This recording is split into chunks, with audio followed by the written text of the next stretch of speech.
Buenas tardes, bienvenidos a una nueva sesión de Charlando en el Forestal. En esta oportunidad, Carlos Reyes conversará con Arelis Uribe, periodista, autora de uno de los libros más comentados del último tiempo. Los dejo con ella. Muchas gracias. Quiltras, Arelis Uribe. Oye, voy a leer un poco la biografía que sale en tu propio libro para que la gente conozca más de ti. Dice: Santiago, 1987, estudió periodismo en la USACH. Ha sido finalista del concurso de cuentos Paula y del premio Periodismo de Excelencia de la UAH. En 2016 ganó Santiago en 100 palabras con el cuento Lionel. Colabora Lionel. Le han dicho Lionel varias veces. Sí, Lionel por el futbolista chileno. Después podemos hablar de la historia, perfecto. pero es Lionel. Colabora en The Clinic y no es nada la feria, y es directora de comunicaciones del Observatorio contra el Acoso Callejero de Chile. ¿Es este tu primer libro de cuentos editado formalmente, reunido muchos? Porque habías publicado en algunas ocasiones anteriores, o hay un libro de cuentos compilado antes. No, es mi primer libro de cuentos y había aparecido en antologías porque había quedado finalista en concurso. Entonces, no sé, por ejemplo, en la antología que saca el concurso de cuentos Paula, del año 2014 hay un cuento mío, y en otro concurso que se llama Cuento Kilómetros, que es del 2015, también aparece un cuento mío que es Ciudad Desconocida. Y también ahí hubo una publicación, pero este es como mi primer trabajo yo sola. ¿No? Okay. Cuando ustedes lean este libro, digo ustedes por la gente que va a ver después este programa, hay cosas que me llamaron mucho la atención. Primero, cuando uno lo lee, yo sentí, particularmente a mí me pasó, una cercanía respecto no solo de los personajes que creas, sino que de los espacios, de los lugares en que tus personajes habitan, ¿no? La Gran Avenida, El Parrón, San Bernardo. Hay una intención ahí de poblar espacios que yo creo que la literatura chilena de los últimos años recién está retomando, y yo creo que en tu libro es uno de los que aparece con más fuerza esos espacios. Puede ser, lo que pasa es que yo lo comentaba en el lanzamiento del libro y lo comentaba en varias entrevistas que yo creo que cuando uno se forma pobre mujer leyendo, la mayoría de la literatura a la que puede acceder es como de cuicos hombres. Entonces cuando yo quise escribí de lo que era yo. Es súper autobiográfico el libro, no es mi biografía, pero hay elementos. Los espacios son mi espacio. La Bolivia que aparece es la Bolivia que yo conocí, la Gran Avenida es mi Gran Avenida, la USACH es mi USACH, Codegua es un lugar al que fui mucho por familia. Entonces yo creo que eso soy súper yo. Soy muy yo en los lugares. La historia y los personajes no tanto, porque eso ya está ficcionado, pero en el fondo yo creo que terminó pasando eso porque yo quería escribir de los lugares que conocía, que no necesariamente eran lugares cuicos, y porque lo que inventé fueron las historias puestas en contextos que son reales. A mí, digo yo que me parecieron espacios muy cercanos porque son mis espacios también, o sea, yo nací en Santiago, pero viví mucho en San Bernardo. La Gran Avenida es un espacio que me conozco de memoria. Caminé millones de sus cuadras, tuve amigos en San Miguel, en San Bernardo. Entonces me sentí muy representado por varios de los espacios que tú mencionas, ¿no? Esos colegios comunes y corrientes de los que fuimos todos nosotros. El retrato que haces de un colegio, dices una frase que me llamó mucho la atención y que es cierta, ¿no? Un colegio se puede ver la calidad o el nivel del colegio por el estado de sus baños. Sí. ¿No? Y recuerdo baños parecidos a los que tú describes, que no entrabas y en realidad chapoteabas en orina y agua que salía del propio baño, ¿no? Entonces esos espacios me parecen muy interesantes de rescatar literariamente, ¿no? ¿Por qué crees tú, aparte de estos hombres cuicos, qué otras razones puede haber de que la literatura chilena de los últimos años no había hablado de estos espacios más populares? ¿Se elitizó la literatura en un momento? Yo creo que la cultura siempre es cuica, el arte siempre es cuico. No sé, quizás eso como que te lo podría decir alguien, hacer como un análisis más complejo, puede ser como alguien que estudie, o sea, crítico, literario, lo que sea, como que la opinión que te puedo dar yo es como de mi experiencia como lectora.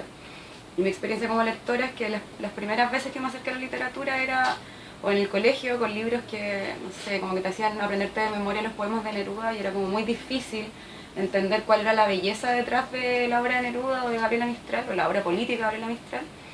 Claro, con el solo hecho de repetirlas, ¿no? Claro, entonces era como, me acuerdo que igual me hicieron leer libros buenos, ¿cachai? Igual leí Ponte tú Aldous Huxley o cosas así, pero la mayoría era como leer los libros obligatorios, y nunca el profe como que te hacía vivir una experiencia estética con la literatura. O contextual, ¿cachai? ¿no? Léanse esto, no hay Entonces, explicación. cuando entré a la universidad, como que ahí se me disparó un poco y diversifiqué las lecturas, porque yo creo que uno estudia con sus pares también. Entonces, hartos amigos leían cosas interesantes. Y lo pones ahí, en varios momentos aparecen amigos o amigas que Yo leen creo cosas que interesantes. sí, puede ser. ¿Cuáles fueron los primeros libros de mujeres que te impactaron de verdad? Dijiste, esto es algo que realmente me dejó loca, me quedé... Yo creo que cuando a las cronistas, yo creo que las primeras mujeres que empecé a leer, así como a conciencia, fueron cronistas, como la Leila Guerriero, la Alma Guillermo Prieto, y acá en Chile, o sea, la Gabriela García, la Ivonne Toro, hay muchas periodistas escribiendo muy bien en Chile. Oye, yo voy a leer, mientras conversamos, voy a leer pequeños fragmentos para que vayamos comprendiendo un poco el universo de Quiltras, ¿no? Mi mamá y mi tía Nena se parecían, por eso eran amigas. La gente tiende a ordenarse con las de su tipo en una segregación voluntaria, como el reciclaje o las donaciones de sangre. Hasta que un día no recuerdo por qué se enojaron. Quizá fue porque mi mamá le pidió plata y no se la pagó. Quizá porque mi tía vino a almorzar y le dijo algo malo sobre la comida, no sé. Pero se enojaron y pasó lo que sucedía en una familia como la mía. En vez de resolver los problemas, dejaron de hablarse, ¿no? Me gustó mucho ese párrafo porque representa muchas de las familias chilenas, nuestras familias, y una metáfora también del país, ¿no? Ese país que en lugar de discutamos las cosas, las ocultan hasta que explotan. Sí, me gusta esta frase que dice... dice, confiaban en que el silencio fumaría las penas, sí, que al dejar de nombrarlas también dejarían de existir. Eso es muy chilena, como cobardía chilena, ¿no? Estuve leyendo a la Carmen Hertz y terminé ahora, hace como 2 días, de leer Las primas de Aurora Venturini, y me llamó la atención de que en sus 2 libros aparecían frases parecidas, pero redactadas distintas. Y Carmen Hertz lo decía a propósito de la dictadura, como de no hablar de eso y como hacer como si no existiera. Y Aurora Venturini en Las primas lo dice a propósito como de las violencias familiares. Entonces me llamó la atención como eso, como el silencio asociado a olvidar las violencias finalmente, como hacerse los hueones con cosas que están ahí, que son evidentes, que duelen y que hay que trabajar. Sí, la pregunta es por qué no hacemos los hueones, ¿no? Y están todos... Porque duele escarbar la herida siempre. Claro, pero también al mismo tiempo sería fácil de solucionar muchos problemas si los habláramos, en vez de ocultarlos. Sí, no, yo creo que, obvio que sí, sin memoria no hay justicia, obvio que sí. Oye, y a propósito de esto, de las familias que ocultan secretos, ¿no? Uno habla con... Hace poco hablé con una investigadora italiana que vino a Chile, hablando de la dictadura. Había estado en Argentina y la gente hablaba, qué sé yo, y se llegó a Chile y la gente no hablaba de la dictadura, y ella preguntaba y decía, no quiero, a veces por dolor, a veces por otra razón, y ella se impresionó mucho. Hay un carácter, yo creo, un etos nacional, que los argentinos son como más extrovertidos, no sé quién lo decía, Cortázar en Rayuela parece, como que era como muy característico de los argentinos, como hablar y discutir por discutir, ¿no? Sí, yo los he visto discutir y además discuten y es como agradable su discusión, hasta que no llegan sí. Pero parece una cosa, y después se siguen tomando el vino, se siguen tomando el mate como si nada. Es que yo creo que tuvieron gobiernos progresistas muy bacanes y nosotros no, y su dictadura fue más corta. Más dura también, claro, fue fuerte. Tiene una educación pública que todavía no, o sea, ahora están teniendo problemas, pero una educación pública que nunca, la dictadura nunca tocó la educación pública en Argentina. Chile le privatizó como acá. Y eso, ahora por esto que dice, la educación pública aparece aquí mencionada varias veces. Mucho tributo. Desde la portada. Exacto. Aquí está este boleto de micro, que recordé yo también, y que además, de alguna manera también, no sé, hace una alusión, no sé si los que hicieron el boleto hacen a esa lección de geografía de Valenzuela Puelma, ¿no? No sé si algo tiene que ver, pero la actitud de alguien que le enseña a otro, está con un libro, me recordó también eso, pero claro, lo primero que uno ve, si ustedes recuerdan todos, es ese boleto de micro, ¿no? Sí, elegí esa portada porque yo sentía que como que representa muchas cosas que están dentro del libro, por ejemplo, la educación, la edad de los personajes, son generalmente muy jóvenes. Pero yo lo resignifiqué y puse 2 chicas en la portada porque el boleto original es un alumno y una alumna. Claro. Y después que el libro ya había salido, alguien me dijo, oye, más encima están leyendo un libro. Entonces como... Sí, ese boleto no les llama la atención, lo recuerdan, ¿no? Sí, era muy impresionante. ¿Sabes qué? Ya me decía alguien que hay gente que colecciona estas cosas, así que alguien debe tener por ahí. No, alguien me lo intercambió hace poco. ¿En serio?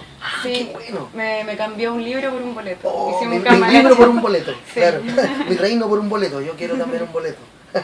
Dice, así.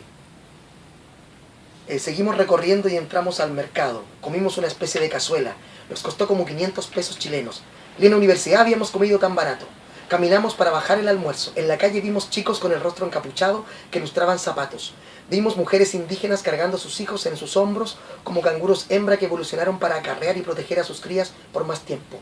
Vimos pies descalzos, policías conversando relajados y niñas de ojos rasgados con las mejillas más rojas y curtidas de este territorio imposible. Yo elegí ese párrafo también porque uno también de mis primeros viajes fuera de Chile fue Bolivia, y también me impresionaron mucho estos chicos que ilustraban botas y que tenían estos, Sí, más, es que era como un terrorista, ¿cierto? Yo pregunté, y me decían ahí que algunos eran porque sentían vergüenza del trabajo y no querían que los reconocieran. No sé si te dijeron otra cosa. No, ahora lo pienso y me arrepiento mucho de no haber hablado con ellos. Como que Sí, yo también. solo me llamaron la atención. Yo siempre quise, dije, ¿por qué no hacer algo con ellos? ¿Cómo no hay una obra acá? Una obra de teatro allá en Bolivia, un cómic, una novela, no sé si habrá, que retrate esos personajes que me Igual me impresionaron llamaron la mucho. atención. ¿Sí? Bueno, entonces de aquí está esta mezcla, ¿no? Tú efectivamente fuiste a Bolivia Sí. y ficcionas, ¿no? Claro, ese párrafo es muy real, ese párrafo es como muy, Sí. como que sí, se va mezclando Es la ficción descripción de la y Bolivia no que uno ficción. conoce. Yo creo que ahí está como la periodista y la escritora como Más, todo, más todo el cercanas. rato, todo Sí. el rato jugando.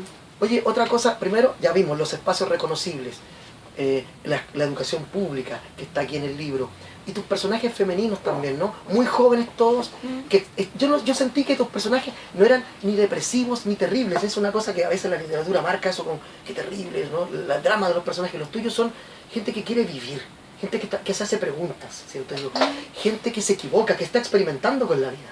Como que, al igual que vimos la semana pasada con Martorell, con ella, que también sus personajes, ellas como que querían sus personajes de algún modo. No eran, uno siente cuando un escritora dice, ¿por qué tratas tan mal a tus personajes? En tu caso, yo siento que hay cariño, hay una distancia, y tú las retratas como lo que son, ¿no? Ni las mejoras ni las empeoras. Sí, es que yo creo que hay harto de que sea como una ficción, o sea, sí, una ficción como muy naturalista, como muy, no sé, como de procesos que me pasaron a mí también. Me llamaba la atención la Patricia Espinosa, ¿Ya? cuando hizo su crítica y decía que eran personajes que se tomaban como las relaciones amorosas sin sumisión ni mansedumbre. Y yo pensaba que eso tiene que ver un poco como con mi formación feminista, o como yo vi a mi mamá, que cuando mi mamá tuvo malas parejas como que se separó y siguió haciendo su vida, como que, no sé, no son mujeres que están subyugadas a nada, ni a hombres, ni a situaciones, como que son capaces como de rearmarse a sí mismas, pero ese rearmarse no las hace ni mejores ni peores, Exacto. sino como que Las otras personas, pues, claro. avanzan en la vida, ¿no? Acá dicen una cosa bien bonita también, dice que no caes en el melodrama, y eso es algo bueno que se agradece, ¿no? No son historias así, oh, qué terrible el melodrama, truculento, ¿no? Son cosas que uno dice, yo conocí a alguien que le pasó algo así, o a mí me pasó de alguna manera algo semejante, como que las cosas suceden, en una prosa muy veloz, ¿ah? Mucho punto seguido. Sí. Eso me gusta esa literatura, no telegráfica, pero Pero directa, casi. no. Me parece interesante también eso. Sí, yo creo que esa es la formación de periodista también, porque yo me formé, los primeros talleres que hice fueron en la zona de contacto del Mercurio, entonces era como una prosa así. Me acuerdo de alguna vez haber visto como un tweet, chiste, como que decía algo así como, empecé a.leer.una.novela.b.fuguet. Claro. Entonces yo igual, es como así el ritmo, como que en vez de Sí. comas, como frase corta, frase Veloz. corta, A mí me frase gusta el corta. punto seguido. Y se me mucho. metió eso mucho en el Sí. ADN nomás, yo no sé si uno lo decide, como que yo creo que lo va formando como las lecturas que vais teniendo Exacto. como muy al principio. Esta cantidad de narraciones que tuviste, ¿se escribieron en un tiempo extenso? ¿Dejaste muchas narraciones fuera? ¿O aquí está todo lo que hiciste pensando en este libro? No, estuve escribiendo 2 años más o menos, yo creo que escribí como 20 cuentos. Y fue más o menos así, que cuando se cumplieron 10 años que yo había salido del colegio, coincidió con 10 años de la última vez que había tomado un taller literario. Entonces dije, oye, me gusta escribir, como que debiera retomar eso. Y en el 2014 tomé un taller de cuentos con la María José Vieira Gallo y un taller de crónica con Juan Pablo Meneses. Entonces como que de los dos aprendí como que agarré cosas de los dos y me puse a escribir, y escribí, no sé, como 3 cuentos. Uno era una versión como más tosca de Italia, y me acuerdo que lo mandé al Premio Municipal de Santiago y no pasó nada. Y después Quiltras, que es el cuento que da título al libro, que es el último de los el que cuentos, cierra. sí. Bueno, también lo escribí, lo mandé al concurso de cuentos Paula y quedó finalista. Y dije, algo hay aquí. Algo hay ahí, sí. Y después el año siguiente quedé finalista en otro concurso, en el cuento de kilómetros con el cuento Ciudad Desconocida. Y también dije, qué bacán, ya hay otro cuento que funciona. Entonces ahí dije, voy a escribir un libro. Como que decidí escribir un libro porque sentía que podía funcionar las historias que quería contar. Y ahí me puse a escribir mucho. Entonces hay 30 y escogiste para acá, ¿cuántos? No, escribí como 20. ¿20? y elegí, obvio, los que se habían ganado premios. Ah, el que abre y el que truco. cierra se han ganado premios. Ya. Y no sé, tenía 8 cuentos y al último minuto saqué otro, como que no me convencía del todo. Y eso, como que Y elegí tu los que me editora se gustaban. metió acá y dijo, hagamos esto, ¿no? No, Lo la hiciste Claudia, mucha libertad. O sea, yo Ok. diseñé la portada, puse el orden de los cuentos. todo. Ah, te dejó libre. Sí. Perfecto. Sí, como que ella me ayudó en la edición de otras cosas, como, no sé, había cierres de cuentos que eran como con reflexiones. Entonces ella me decía, no, tenéis que volver a lo narrativo y que todo sea escena, por ejemplo. Entonces, como que ya. Ah, yo no, no, editaba no hagas el resumen al final, claro. Exacto. Sí, eso es otra cosa interesante, que son como cuando uno los lee, cuando ustedes los lean se van a dar cuenta que son como momentos instantáneos que pueden seguir. Como que se acaba, pero dices tú, ese personaje tiene vida, puede ir más allá de estas páginas. Podría haber un nuevo cuento con esos personajes y uno diría, es natural, ¿no? ¿Te pasa eso? ¿Sientes que...? A mí no, como que sí, yo siento que ahí muere la historia, si hubiera más hubiera seguido escribiendo, pero igual me gusta que la gente me pregunte como, ¿y qué pasa al final del cuento Kilters cuando abre la puerta? Ah, no, claro, porque esa es la gracia del cuento, un cuento con un final abierto, que cada uno decide lo que pasa, ¿no? Por eso lo dejé ahí, porque cuando cuando ese cuento quedó finalista en el concurso Cuentos Paula y yo lo alojé en mi Facebook, mucha gente me decía, no, Arely, quiero leer más. Entonces dije, voy a dejar eso al final para que produzca ese efecto en el lector. para que la gente quiera leer mis libros después. A ver, yo sentí también que a veces los personajes, es como si cada uno de los personajes fuera el mismo de algún modo, como que hay una voz, hay un tempo, no sé cómo llamarlo, pero me pareciera que fueran distintas aristas o distintos momentos de la vida de alguien en particular. Sí, igual me han ¿no? dicho eso, que podría parecer novela. Igual. Podría ser una pequeña novela con historias pequeñas, ¿no? Sí, es que yo creo que ahí es... Igual yo siento que las voces son distintas. Sí, sí, sí es cierto. Hay voces Esas son distintas en distintas, el libro. pero no obstante, las historias podrían ser de un mismo personaje. Es que yo creo que eso es lo que hace que el libro sea sea libro. Tengo una unidad. Claro, porque igual, por ejemplo, yo cuando escribía otras cosas, sentía que me estaba plagiando todo el tiempo, porque siempre eran como historias de dos personajes que tenían algún conflicto porque se querían, o se dejaban de querer, o se encontraban, o se desencontraban. Sí. Entonces como que eso sentía que me plagiaba a mí o que estaba siempre contando la misma historia, pero a la vez sentía que no era lo mismo, porque eran, no sé, en otros escenarios, con otra anécdota, con otros secretos. Claro, o sea, digo, Pero después me relajé y pensé, eso es lo que le da unidad al libro. lo que yo digo es que es fácil en este libro haberse dado cuenta que había un cuento que no debería haber estado aquí. Tú lo habrías sabido, ¿no? ¿Sabes qué? Bueno, Nada saqué que ver. uno. Por ejemplo, Uno. porque hay tal unidad temática o formal, por decirlo así, que cualquier otra cosa que se saliera ligeramente tú habrías dicho, no funciona en este libro, tal vez en otro, ¿no? Sí. Leamos otro fragmento, ¿sí? Dice así. Cuando mi prima terminó su historia, las risas del público, más que alegres, fueron incómodas, padecientes. La cara de mi prima también se opacó. Me dieron ganas de abrazarla, de haber estado con ella en ese viaje. Me fijé en su clavícula y quise olerla, tocar su abdomen con la punta de mi nariz. La miré con ojos de galán de discoteca y ella me guiñó de vuelta. Quise que existiera esa casa en la que se suponía íbamos a vivir, que esa noche volviéramos a dormir con el cuerpo pegado, que me contara sus secretos tirándome en la cara su respiración. Yo te Los pregunto, olores. ¿Qué te pasa a ti con ese párrafo? ¿Qué pensás de los personajes? Yo los veo como personajes libres, a mí no... Yo no dejo que los personajes me cuenten su historia. ¿Pero qué sentís? ¿Que están enamorados de esos No, personajes? no en particular. Yo creo que no. ¿Qué sentís que les pasa? Yo siento que en la mayoría de la gente la amistad siempre está teñida por una cosa de amor. Yo siento que la amistad también es una forma del amor, para mí. Sí. Ahora, lo que decía con esto era Sí. algo que me pasa en todo tu libro, que siento que hay una conexión con tocar o con respirar, con el olor muy fuerte en todos. Sí.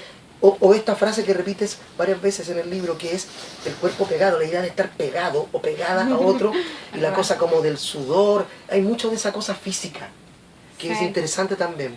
Sí, oye, lo de los olores, un amigo también me lo dijo, yo no Sí. me había dado cuenta, y lo estuve ojeando de nuevo, y sí, también aparece harto, como el olor, no sé, el olor de la niebla, el olor de la respiración, no me había dado cuenta.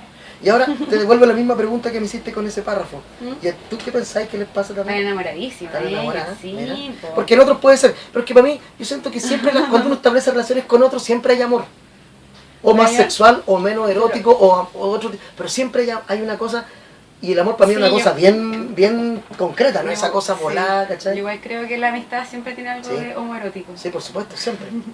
Homoerótico o heteroerótico, lo que sea, pero siempre hay. A mí A siempre mí me me parece, dan crush mis amigos. a mí me pasa siempre, yo creo que todo eso pasa inevitablemente por ahí. ¿Cachai? El concepto de bromance, ¿No? Como de los hombres que son muy pegados y amigos. ¿Ya? Como No cachaba. romance, pero brothers. No romance. cachaba. Bueno. Romance, mira, ya está en un nuevo término. Pero es cierto, y por eso que a veces es fácil que la gente que es amiga o amigo terminan o encamándose una vez y siguen siendo amigos igual. No sé, tú amigo, yo no. No sé, pero he visto eso que es común. A mí me ha pasado. Y yo he visto gente que me cuenta historias y me dice sí, y después somos amigos de nuevo. No hay como esa cosa de pasamos a otro nivel y ahora ya nosotros no podemos ser amigos No, o yo amigas. nunca he roto esa tensión con mis No, amigos. yo sí. Yo la he roto varias veces en el pasado, cuando era más joven. ¿Sí? Y yo grito, suelta la perro de mierda, alemán de mierda, nazi de mierda. El pastor se la trata de montar y también le muerde el lomo y la perra chilla y hace mucho que no siento tanto miedo y me pongo a llorar. Agarro una piedra grande de la vereda y se la tiro. El alemán se me lanza encima y me agarra el pantalón y siento sus dientes, pero más siento cómo me miran los ojos de la perra herida. Levanto la pierna derecha y no sé cómo le pateo la cabeza y el perro retrocede y entonces corro. Corro como en todas las escenas clichés de las películas donde alguien corre por vivir. Correr también se repite en algunas veces, ¿no? Alguien que huye de una situación. Sí, yo creo que quieren escapar. Los Sí, personajes quieren escapar. de Kiltra siempre quieren escapar. Y este texto es bien interesante porque también es una escena muy común, ¿no? Alguien va en la calle, hay un perro, ¿no? Hay gente que tiene fobia a los perros, ¿no? Aunque no estén al lado tuyo, ladran y ya se asustan. Entonces, aquí hay retratos muy posibles, ¿no? Todas las historias no son una cosa súper ajena a la vida de la gente. Yo creo que parte del éxito de tu libro es que conecta muy bien con cosas así, con situaciones simples de la gente, ¿no? Sí, es como cotidiano. ¿Sí?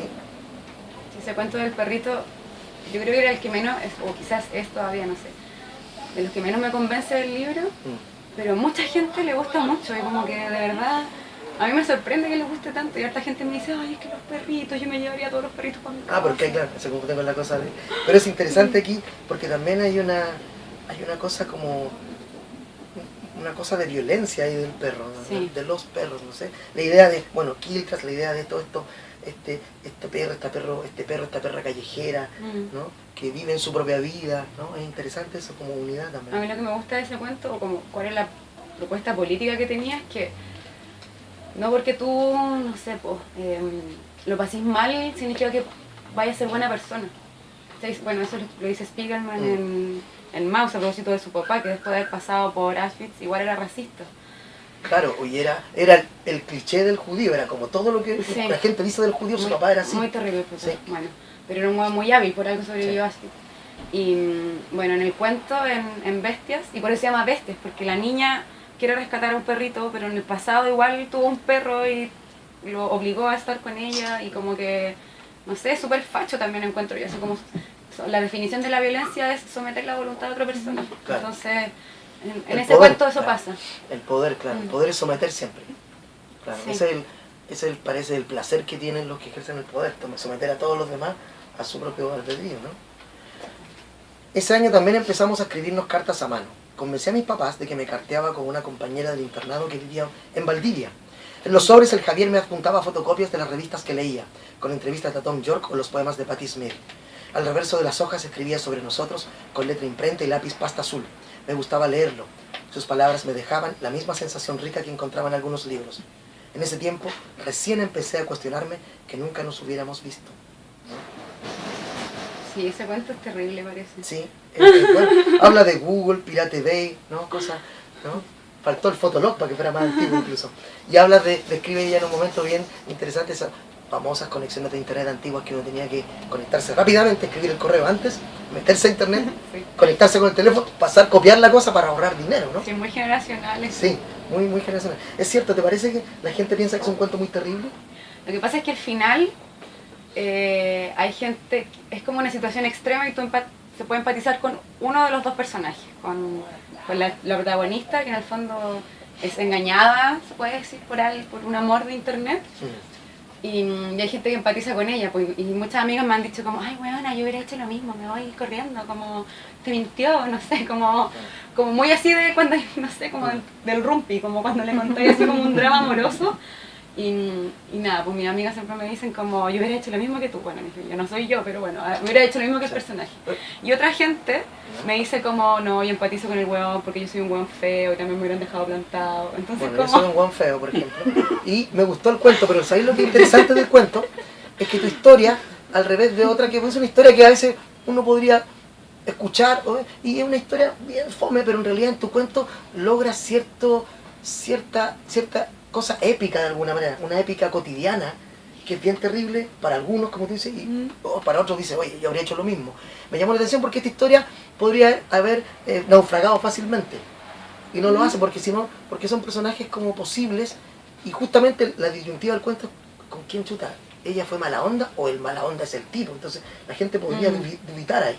Lo que yo pensaba al escribir este cuento es que, por ejemplo, a mí me gusta mucho la voz de Ciudad Desconocida, el primer cuento, del que se trata de Bolivia. Sí. Creo que hay imágenes ahí muy bonitas. Yo a veces lo leo y digo, uy, no sé cómo escribí esto, cómo me salió eso.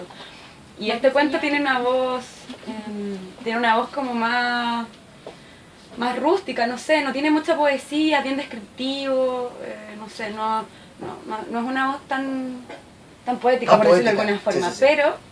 Pero encuentro que la historia es muy entretenida de contar. Entonces, harta gente me decía como que lo estaban leyendo y lo único que querían era llegar al final para saber qué pasaba cuando se encontraron. ¿Qué pasa cuando se ve? ¿Es como una teleserie? Claro, exactamente. Entonces, yo sabía que lo que estaba haciendo en ese cuento no era necesariamente como un ejercicio como de trabajar una voz muy bella ni nada, sino como que puse como la prosa al servicio de la historia y me preocupé mucho como de la progresión dramática, de los giros, no sé, como del secreto, de pensar que hay dos historias ahí porque tú quedas con la duda, ¿cuál será la historia del tipo? Claro, ¿cuál es la historia del tipo? Sería interesante conocerla. ¿Mintió, no mintió, era verdad? Entonces, como que jugué más con eso, en ese cuento en particular. Sí, interesante. ¿Cómo se llama este? No recuerdo. Se llama Roquerito83, @yahoo.es. ¿Ha pasado que un hay mail gente del pasado, que escribirán a este correo? Oh, podría crearlo. Sí, te apuesto que hay gente que escribiría, oye, Roquerito, yo... Estoy contigo, Roquerito. Te entiendo. Aguante. Oye, este es muy interesante. Dice así. La primera vez que fui a San Bernardo, con el Lautaro, caminamos por una calle de árboles gruesos y viejos hacia la plaza. Así es, ¿no? En una esquina un tipo metió un cable a un teléfono público por el espacio donde cae el vuelto de las monedas. Hizo un forcejeo, un baile preciso con el brazo, y el teléfono azul de Telefónica vomitó un montón de monedas de 100 pesos. El Lautaro se cagó de la risa, me miró y dijo, bienvenida a San Bernardo. ¿No? ¿Fuiste muchas veces a San Bernardo? Sí, pues vivo en San Bernardo. ¿Viviste? Sí, mi mamá iba allá todavía. Éramos del barrio. Voy siempre. Yo también tengo que ir mañana a ver a mi mamá. Voy siempre a San Bernardo. ¿Viste? Aquí hay una descripción. Oye, este personaje Lautaro aparece 2 veces. Es el único que tiene conexión. Es como una tangente. Con otro cuento. Lo que pasa es que el Bienvenida a San Bernardo y el Roquerito son como que están unidos. El Bienvenida a San Bernardo yo no sé si es un cuento, es un relato, pero es como una tangente de que ese universo podría haber sido, si yo creo que si lo trabajara más, una novela, pero como no me dio para novela, como que hay un apartado, un paréntesis, un añadido. Entonces es como el mismo universo de personajes, pero lo que yo trabajo en ese, y también lo que trabajo un poco en Roquerito, es como la masculinidad como otredad. Entonces es como la configuración de la masculinidad desde el punto de vista de una mujer adolescente. Entonces, si te fijáis, como que es cuento como de primer amor, pero como de cuando tú no decías que erais virgen, pero en verdad erais virgen, como cosas claro. así. Y para mí Lautaro como que representa lo peor de la masculinidad en claro, este un tipo libro. violento de pronto, claro. O sea, posesivo, además como claro. que decís, bueno, quiero estar contigo y te hincha y vas a ser mi chica, como, no claro. sé, el algo borracho, así. qué sé yo. No, sí, Eso. hay una figura ahí. Como insoportable. Dice acá, este otro, que también este es bien así como, no sé cómo describirlo, no es angustiante, sino que es como triste. Uno lo ve y dice, no le voy a contar a ellos también, para que no sepan. Ah, ya, sí. Es un secreto, no lo pueden contar.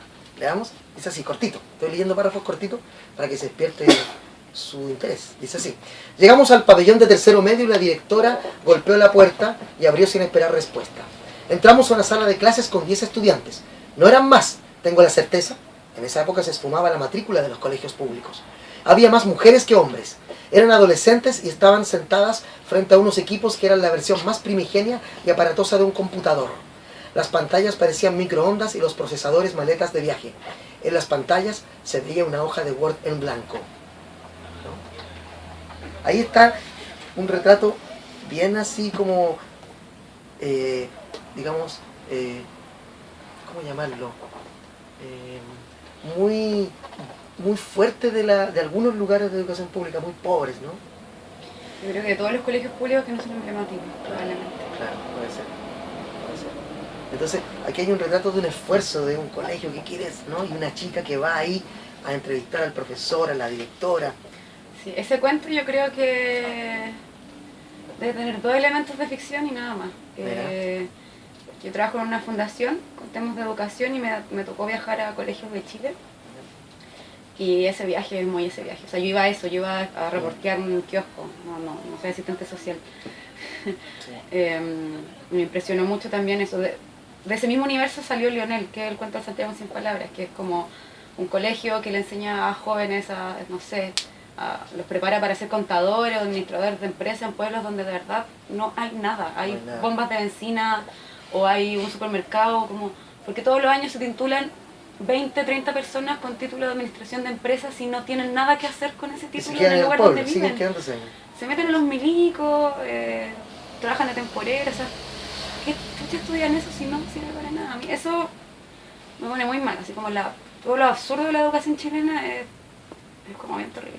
Sí, bueno, y ese cuento especialmente es un retrato bien así triste, no sé cómo ponerle, cómo adjetivarlo, pero me dejó así. Yo creo que un poco pucha, desesperanzador. Que lata, sí, es Descarnado, como, ¿no? eso sucede, ¿ah? Descarnado. Sí, descarnado. Es como un análisis así como medio quirúrgico, diría yo, de la cosa. Sí. Dice acá otro textito. Y vamos a pasar allá, preparen sus preguntas o comentarios, por favor, para que esto no sea una conversación nuestra nomás, y ustedes también metan su cuchara y podamos discutir y conversar. Me acuerdo del comedor lleno de caca de paloma. Es bueno esa empezada.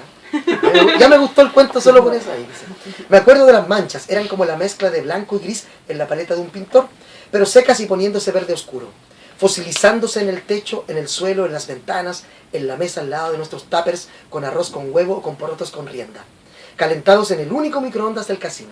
Me acuerdo que todo era cemento o era tierra. Me acuerdo del baño con las tazas vomitando litros y litros de agua, regurgitando lo que alguien había depositado hace días, semanas o meses.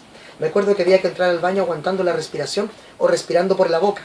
Los pies chapoteaban y una se mojaba igual que en los días de lluvia, cuando la gran avenida se inundaba. Todavía se inunda así, ¿no? Ese es un poco el retrato que me acuerdo de lo que comentaba al principio, ¿no? Esos baños infectos, ¿no? Esos espacios donde se supone que uno va a limpiarse y termina más sucio de lo que estaba, ¿no? Sí, qué horror. ¿Conociste colegios así? Sí, ese es mi colegio. Ese es mi colegio. El mío no apareció. Básicamente Quiltras es como una historia ficcionada de unos personajes muy desdibujados de lo que fui yo y mi mejor amiga en cuarto medio. Entonces, cuando yo me senté a escribir ese cuento, dije voy a escribir sobre mi experiencia de cuarto medio, pero inventando cosas. Entonces, esa empezada es súper autobiográfica. Así era mi colegio, que no era público, pero para efectos del libro quise ponerlo como colegio público, pero no hacía mucha diferencia. Y era así, bien terrible, bien triste. Sí. Oye, por favor, algún comentario o pregunta para Arelis respecto de lo que hablamos, de algún cuento, ¿no? Alguna cosa que quieran saber. Aprovechemos que está ella aquí con nosotros, que uno no siempre puede tener a la autora al lado, ¿no? Y conversar libremente, sin haber leído el libro o habiéndolo leído. Es muy interesante saber qué piensan ustedes también. ¿Sí? Respecto a la historia de esta perrita callejera, del cual hablabas de que antes ella sometía a la que era su perrita anteriormente, yo creo que va más bien por un tema de, no sé, quizá voy a hacer un poco cursi, es decir, una conversión entre yo le hice mucho mal a la que fue anteriormente mi mascota, ahora quiero arreglar las cosas. Por lo menos pude haberlo visto yo de ese punto de vista. Sí, también puede ser, o sea, alguien por ahí también hacía como un análisis de la diferencia entre el amor y las relaciones de poder, y que en una relación de poder siempre hay alguien que domina, finalmente, como que hace que la voluntad del otro esté al servicio de la suya. Y una relación de amor es horizontal, pues, es entre pares. Entonces, claro, en el cuento la protagonista confiesa que alguna vez sometió a un animalito, se robó un perro y se lo metió en la mochila y se lo llevó a su casa para que fuera suyo, cuando el perro no quería estar ahí, por algo se escapa. Y después, claro, pues se encuentra con una perrita y se hacen amigos y son pares, y probablemente puede que tenga que ver con lo que decís tú, pues como con un aprendizaje o con aprender a querer finalmente, porque tú no podés querer a alguien obligándolo a hacer cosas que no quiere hacer. Mientras preparan otro comentario a propósito de eso, ¿tú sientes que la gente en general percibe más el poder allá lejos, el gran poder político, pero no siente que en sus relaciones se den relaciones de poder? Sí. ¿Ya? Sí. Sí, necesitan leer a Foucault. Claro, a Foucault. Sí, el que micropoder. es la consigna que dice el feminismo, de que lo personal es político Claro. y no es como, es en todo, o sea, las relaciones con tus papás son relaciones de poder, las relaciones con tus amigos a veces son relaciones de poder, pero cuando tú eres como una persona, no sé, o sana o qué sé yo, es súper fácil establecer relaciones entre pares y es bacán tener relaciones entre pares, como gente que tú admiras y te admira de vuelta, gente que cuando le va bien, tú te alegras de que le vaya bien, como sin celos, sin envidia. ¿Cómo puede ser alguien que está inmerso en una relación de poder desigual? Porque, claro, cuando tú decís, dijiste la palabra clave, dijiste cuando alguien es sano, establece relaciones sanas. ¿Qué pasa cuando alguien está ahí y no se da cuenta y alguien le dice, ¿sabes qué? Estáis mal. ¿Cómo puede cambiar esa? Solo se tiene que dar cuenta solo. Gramsci decía que el poder nunca está más presente que cuando juega a estar invisible. Claro. Entonces cuando tú pensáis que es que me llama y me dice que le hable y que nos veamos y no sé qué, y él es el que me busca. Sí, te busca porque te quiere controlar. Como que hay personas que su relación se ha educado y se ha confundido de que el cariño es control. Y yo creo que eso es brígido. Entonces hay una responsabilidad ahí como de tratar de revisar. Si a ti la intuición te dice que esa relación está mal, es porque está mal. Tienes que salir de ahí. Y también creo que es algo que me da vuelta últimamente, es que, no sé, pues así como desde el activismo feminista o como de la conversación que tenemos ahora, como de cómo darte cuenta cuando alguien está abusando de ti, yo creo que también hay que ser responsable con la influencia que uno tiene en los demás. Entonces por distintas razones, podéis tener como influencia en otras personas y creo que tenéis que darte cuenta de que esa influencia puede como hacerle daño. No sé, un amigo me decía el otro día cuando hablábamos de machismo, una frase que me gustó mucho, me dijo, yo podría ser un abusador sexual si hubiera tomado malas decisiones. Porque además que no estuve alguna vez en un carrete y había una mina curada y la mina como que quizás estaba así como sin saber nada de ella. Claro. Y tú podéis pensar que no pasa nada si le corres mano, no sé, pero en realidad sí puede ser grave. Entonces, es que eso es inquietante, la posibilidad de que todos podamos serlo. Sí. Eso es más inquietante que exista, digamos. Que todos, potencialmente, todos, absolutamente, sí, pues no hay podríamos llegar a hacer eso. Y yo creo que tú puedes ser las dos cosas, o sea, te pueden pasar a llevar y tú puedes pasar a llevar al resto, entonces tenés que cuidarte de las dos cosas. Las cosas van y vienen siempre. Sí, Por favor, no. ¿algún otro comentario o pregunta para Arelis en esta tarde? Calurosa, ¿eh? Por cierto. ¿No? Sí. Sobre algo que hablaban al principio, como sobre los escritores cuicos y también con el silencio, en el fondo, como que somos como una sociedad bien como que le cuesta hablar. Como la última gran pelea como literaria tiene que ver con machismo y tiene que ver con clase también. Sí. Y yo tengo la impresión de que terminamos peleando siempre porque no sabemos hablar. Concuerdo en ese sentido con ese diagnóstico, que es como conversamos tan poco las cosas y sabemos discutir tan poco las cosas que cuando abrimos la boca peleamos. No sé si pasa algo, ¿te importa esta discusión así como de machismo literario y clase que como que ha salido por los medios? A ver, sobre esa pelea en particular, yo creo que hay como un tema de formas también. Yo creo que igual es un debate interesante como preguntarnos por qué como que está este boom, ¿cachai? Como que, no sé, un poco representado como por Zambra, por la Paulina Flores, como de una clase media que escribe y escribe de los lugares de los que viene. Y también un boom como de escritoras, también como que hay hartas escritoras ahora. Entonces, yo creo que es como súper interesante de analizar, pero es súper fome que en este caso Gumucio haya dicho algo así como hay escritoras, o hay una escritora en particular que habla sobre violencia hacia las mujeres y la buena es súper fea, como algo así. Entonces es súper fuerte que tú queráis tener una discusión política y usar las mismas herramientas del machismo, que es referirte a una mujer por su aspecto físico, ¿cachai? Entonces como que yo creo que ahí no hay nivel para el debate, si tú vayas a usar como ese tipo de argumento. Y por el otro lado me pasa también, no sé si vieron como la columna que escribió, ay se me olvidó esta chica, la escritora mexicana, que decía que el feminismo le daba bostezo, no me acuerdo su nombre ahora. Ah, sí, recuerdo esa frase. Miceli, ¿no? No recuerdo quién. Sí, ya. Y yo estoy de acuerdo con ella en el sentido de que creo que un problema de la izquierda, de los movimientos progresistas, es que nos falta escribirnos un relato nuevo. ¿Cachai? Como si yo hablo de machismo y patriarcado, como que voy a hablarle a la misma gente que ya domina esos términos y se termina convirtiendo como en términos vacíos. Entonces como que el desafío es encontrar un lenguaje nuevo. Y es bonito porque, todo el mundo, claro. Es bonito porque finalmente eso hace la literatura, pues habla de temas de siempre saliendo del lugar común, saliendo del cliché. Y por el otro lado también me pasa que ya, yo me considero izquierda y feminista, pero ¿qué hago con las críticas que tengo al mismo movimiento de izquierda y al movimiento feminista? ¿Qué hago con eso? Como que ¿Me hago cargo o no? Claro, y cómo se lo podéis plantear a tus pares, porque en el fondo lo que queréis no es destruir el movimiento, sino fortalecerlo. Entonces, yo nada de esto lo tengo resuelto, pero son cosas que me cuestiono y creo que sí, pues coincido contigo, que las cosas hay que hablarlas, pero yo creo que hay que cuidar mucho las formas porque, no sé, pues, a veces como por tratar de aportar podéis como terminar reproduciendo discursos machistas, ¿cachai? O fachos, claro. Como Entonces, imponer como- a otros tu visión. Es claro. delicado. Bueno, pero tal vez una vía expedita y positiva puede ser escribir, hacer cuentos que la gente lee y sin darse cuenta va asumiendo y tomando actitudes frente a otros temas que no había pensado, ¿no? Puede ser que la literatura sea una forma no oficial, a lo mejor como un ensayo o algo así, en que uno pueda comunicar, me imagino que tú lo haces, comunicar toda tu forma de ver el mundo a través de lo que escribes, ¿no? Sí, yo creo que igual hay hartas cosas que en el libro están ahí como enunciadas, insinuadas, que después de la publicación del libro como que se hicieron explícitas y yo como que adhiero a todo ese análisis político y me gusta también que no solo, o sea, como que no solo he tenido la oportunidad de hablar como del libro, sino que cada vez que hablo como que puedo hablar como de política, de feminismo. Y Porque eso, todo eso está aquí, Alma, también. es que podía hacer un análisis de género a cualquier hora. Sí. Lo que pasa es que yo vengo con el discurso Sí, muy sí, sí. armado, ¿cachai? Por supuesto. Pero Y un análisis incluso, claro, que esta Todo es obra no tiene género. nada de género, porque, o que habla contra aquello, o desmiente es que todo. yo creo que es una falacia, o no sé si una falacia, pero O sea, toda obra es política. es una trampa del patriarcado pensar que existe el género neutro. Claro. No hay género Claro. neutro. Yo Las puedo hacer obras un todas son análisis de políticas. género de cualquier Claro. texto. O sea, una obra ultra facha puede servirle a un analista para hablar de que efectivamente pasaba aquello en el momento Sí. y que se sigue reproduciendo.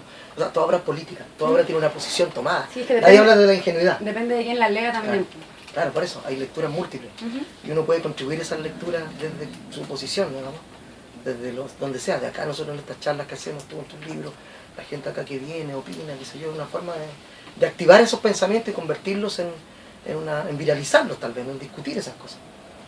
No sé si hay otro comentario, además estamos como, ya llevamos 45 minutos y nosotros nuestra charla dura 45 minutos, pero a menos que haya algún comentario más o otra Yo voy a hacer pregunta, por favor.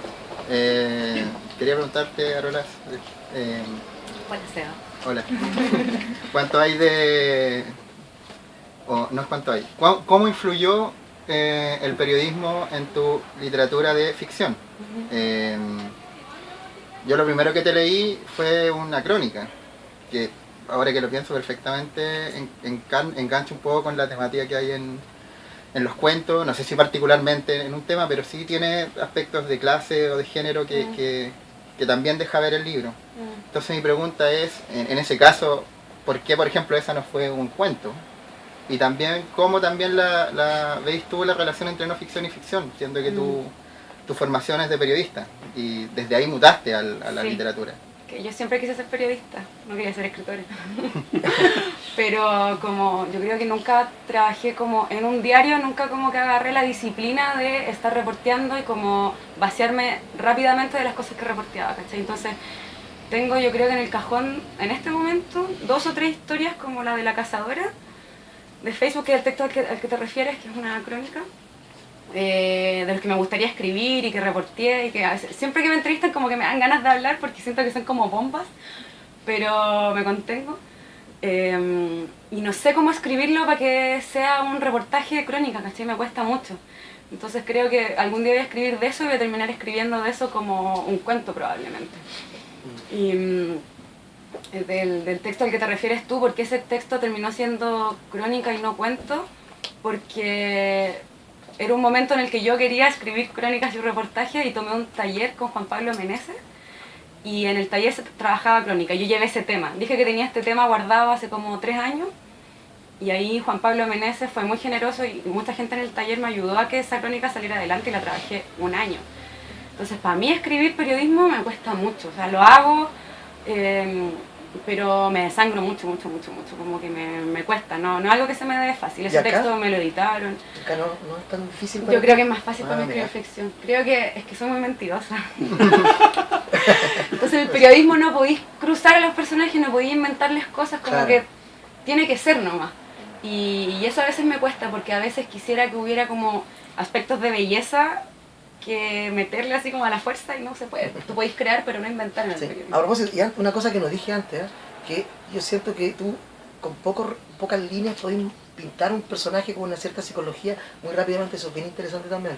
Porque los cuentos son bastante breves pero contundentes, pero logras con poco pintar, con 2 o 3 cositas, tú te imaginas que esa chica, que esa mujer es posible, y tú dices, sí, yo vi, hay una que conozco que podría ser como ella, es interesante eso.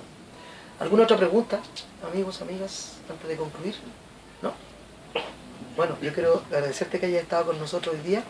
Y ya saben, Quiltras, de los libros de La Mujer Rota, de Arelis Uribe, aquí está. Los que no lo han leído, las que no lo han leído, aquí está. Y cobren su boleto de micro. Ahora hicimos maravilloso con un boleto de micro regalo. Oye, muchas gracias por venir. Un aplauso para ella. Y gracias a todos y a todas ustedes por haber estado con nosotros hoy.